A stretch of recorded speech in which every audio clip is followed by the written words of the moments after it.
Hi everybody and welcome to The Garage. The Court of Public Opinion is in session. I'm Jeremy Cordo. Peter Clayton's behind the camera. It's April the 27th and we'll get into the stuff of the day in a minute or so.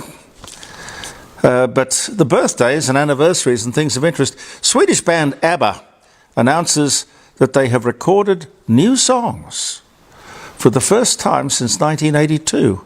This day, 2018. You know, somebody offered them $1 billion. $1 billion to come back together for a world tour. And they said no. Makes you wonder, how much would they be worth, do you reckon, Pete? Well, they obviously don't need... knock back $1 billion. If they,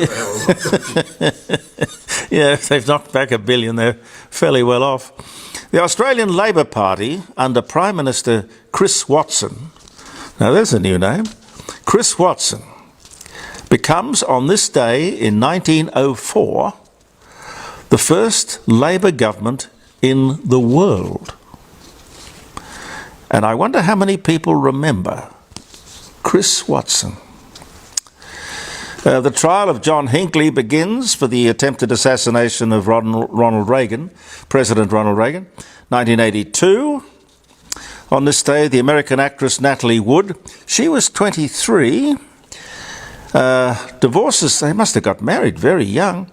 She was 23, divorces American actor Robert Wagner, he was 30. They were married for 5 years. They remarried again in 1972. Then there was that thing on the boat, and oh dear. That was in 1962 that they got their first divorce. R.C. Duncan patents Pampers disposable diapers. So before that, which was in 1965, you had that rather environmentally sensible terry toweling nappy that was washed and used and washed and used and washed and used. And now, of course, the disposable nappies are a significant problem to dispose of when you got millions, no, billions of them, and you do.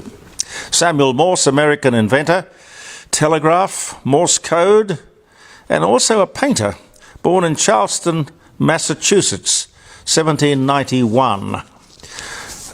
What did they have before SOS? Morse code, ... Smoke signals. CQD. CQV. D.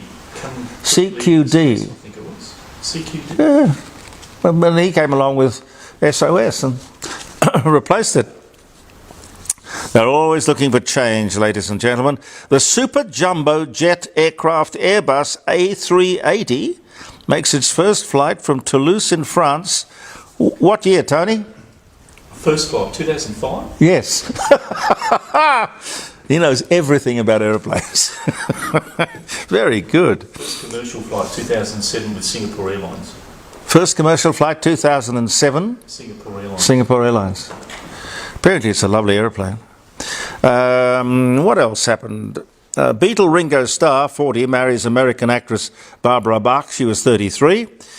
That was in 1981. Former US President Richard Nixon is buried in the Nixon Library in Yorba Linda in California. Casey Kasem, American radio personality, creator of the American Top 40, and also the voice of Shaggy on the TV show called Scooby-Doo. Born 1933, died 2014. Casey Kasem. Ferdinand Magellan, Portuguese explorer, killed by Filipino natives. He was 50 years of age. He was out on a voyage to circumnavigate the world. The year was 1521. Ferdinand Magellan, as in the Magellan Straits, I guess. Anyway, if you remember the day for any reason at all, I hope it's so far been a wonderful day. Wonderful day. Sad to see that Harry Belafonte died. Born 1927, that makes him 96, doesn't it? Yeah, 96. 96. Down the way where the nights are gay and the sun shines daily on the mountain top, I took a trip on a sailing ship. And when I reached Jamaica, I made a stop. But I'm sad to say I'm on my way. I won't be back for many a day. That wasn't his first. Well, the first one was the Banana Boat song. But he popularised music, and then Pete was telling me he went on in later years to record a lot of not John Denver, Gordon Lightfoot songs, other people's songs. Australian inflation rate has dropped from its December peak. Annual price increases of 7% to March. That's down from 7.8%. Prices rose 1.4% in the March quarter. Doesn't sound like a lot, does it? It's all still well above the RBA comfort zone, but going in the right direction, you'd have to say. Well, speaking of the right direction, Joe Biden, he is going to run again for president. Well, I don't know if run is probably the right expression. He's going to shuffle. Shuffle comes to mind. And there's nothing wrong with old bodies and wise heads, but I still long for Camelot. You know, those wonderful, glamorous, almost Hollywood presidential days of the Kennedys. And still, there may well be a Kennedy in the White House, who knows. They've just released the most trusted brand list, by the way. Number one is Dettol. Yeah, I got the list here. Number one is Dettol. The 24th annual survey of Australia's most trusted brands has just been revealed exclusively to the Reader's Digest magazine. Do people still get Reader's Digest? Used to be very, very popular. But I don't know, you don't hear very much about Reader's Digest these days. But you hear a bit about the country's most trusted brands. Dettol is number one. Most Australians have a very long and personal relationship with Dettol. Skinned knees in childhood. Dettol made it better and kept us safe. That's true, isn't it? It's a great brand. Bunnings is our most iconic store. Bunnings has been very successful, becoming a part of our lives, born out of individual weekend projects. Yep. What would be the most trusted charity? Does anyone know? No, not Variety, interestingly enough. It has a very good name, mind you, Variety. The Royal Flying Doctor Service, the most trusted charity. Those lists are fascinating. You know, I don't know how they do those surveys. Quite frankly, it's a bit like the radio surveys. I don't mean anything disparaging by this, but I never met anyone who'd ever met anyone who'd ever met anyone who ever met anybody who had been given a radio survey. But, you know, look, as long as you're winning, it doesn't matter. As long as you think you're winning. Or as long as you think you're winning, Tony says. That's true. Now, I'm sure the government would think that it doesn't much matter what they come up with.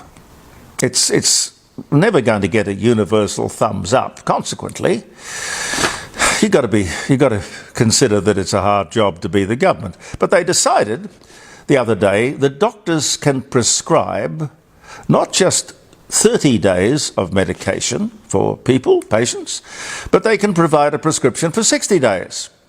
Now, you would have thought that that would have been a good idea, a no-brainer. Why not? No. The pharmacists say, basically, this doubles the demand when they can't supply what they're being asked to supply at the moment. People come in and they want double. The pharmacy can't supply. Well, that's what they say. We've talked about this before. Australia is too dependent on other countries, and pharmaceuticals is no exception. We are only 2% of the pharmaceutical world, and we're not high on the list, which means that there is a continual, perennial shortage of the usual in-demand pharmaceuticals. antibiotics, things very, very necessary. So saying you can't get, or saying you can get twice the quantity when the pharmacies are saying that they can't supply what they're being asked for at the moment, wouldn't you think that the government or some bureaucrat in the health department would have done some homework, talked to, I don't know, the Pharmacy Guild comes to mind, but apparently they are not in favour of it and weren't consulted. Go figure. We were talking about the movie War Horse on yesterday's program.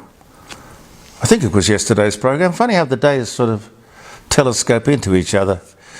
I'm pretty sure it was yesterday's program. How the horses served and suffered in war. In Australia, in 1914, you probably know the story, they rounded up thousands and thousands of wild horses, brumbies, whalers, and prepared them for a horrific trip to the Middle East, where they served with distinction. They carried the soldiers, teams of them would pull the cannons and the gun carriages, but their service wasn't rewarded.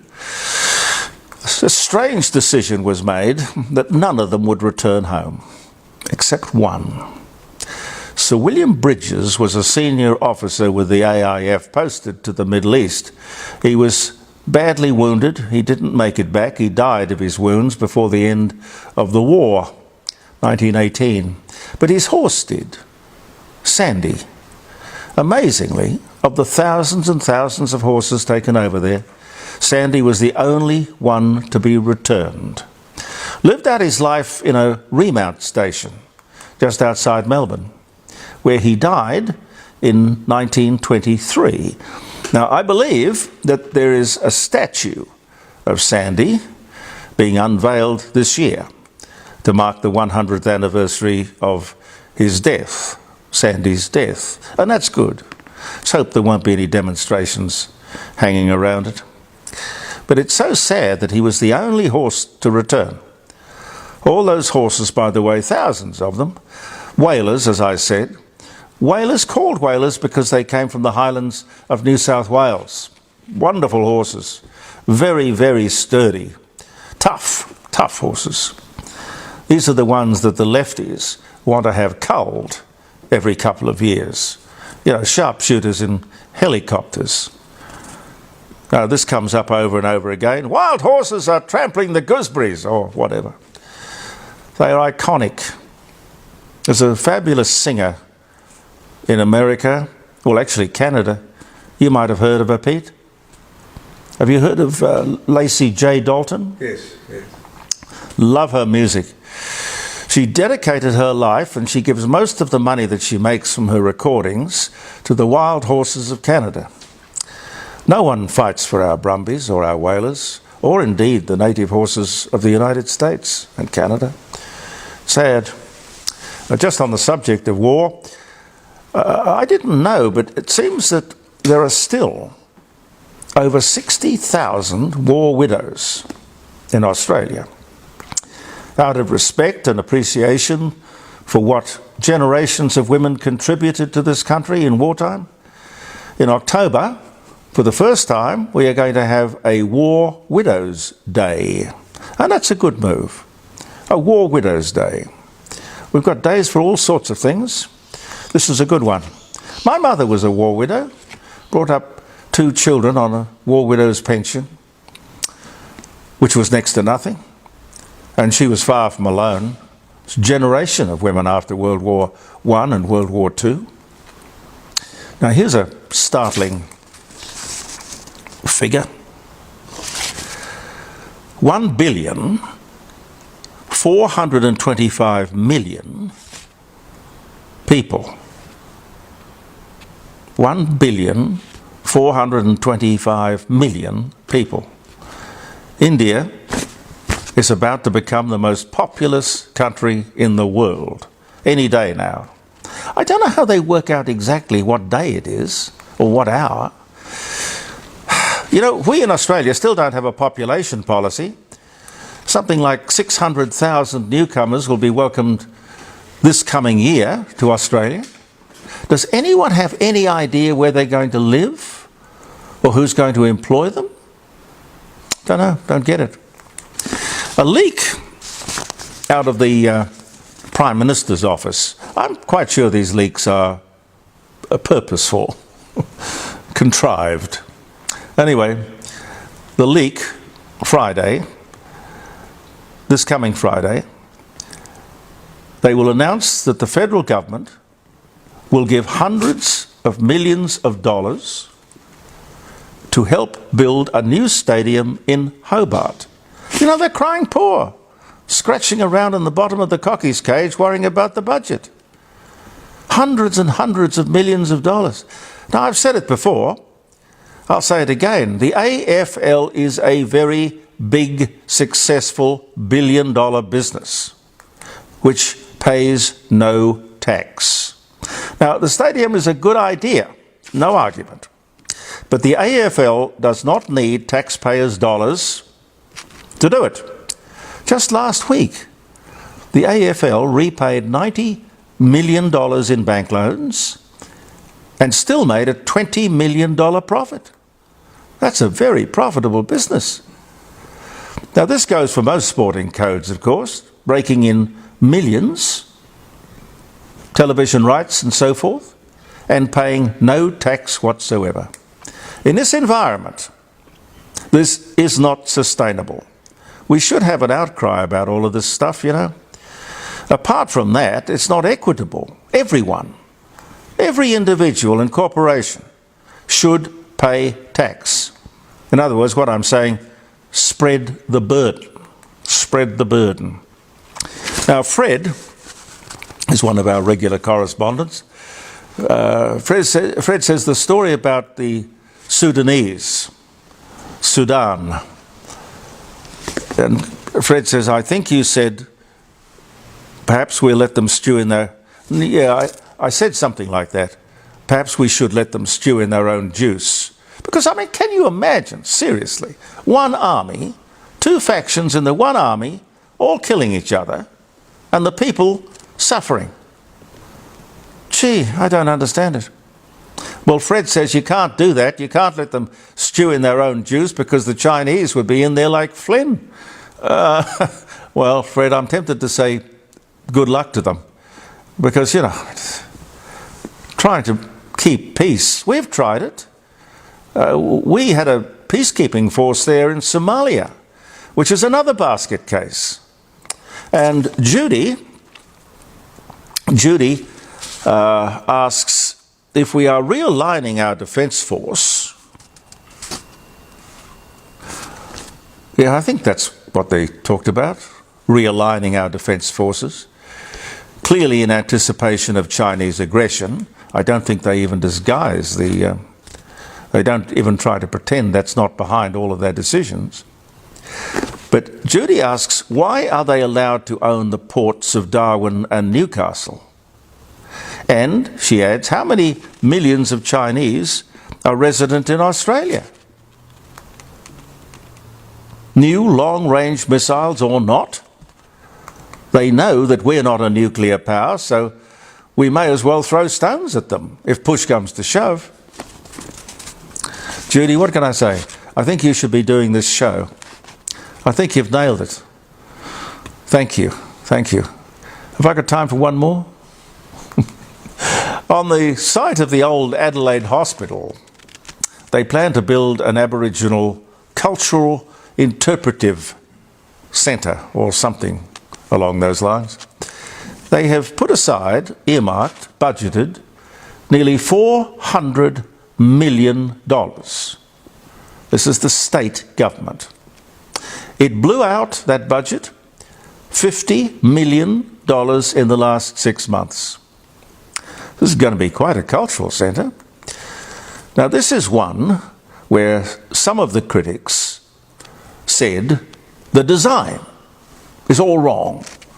The building doesn't look like an Aboriginal building. To which I say, in my own naive little way, could you please show me what an Aboriginal building looks like? I can't think of one. Look, there is here in Adelaide a fabulous building, or it was when it was all first put together. It's called Tandanya, a very big, repurposed, at great expense, Aboriginal interpretive and cultural centre, right there, right there. It's closed. It's in the CBD. Prime position. It's closed. It's abandoned. Vandalised.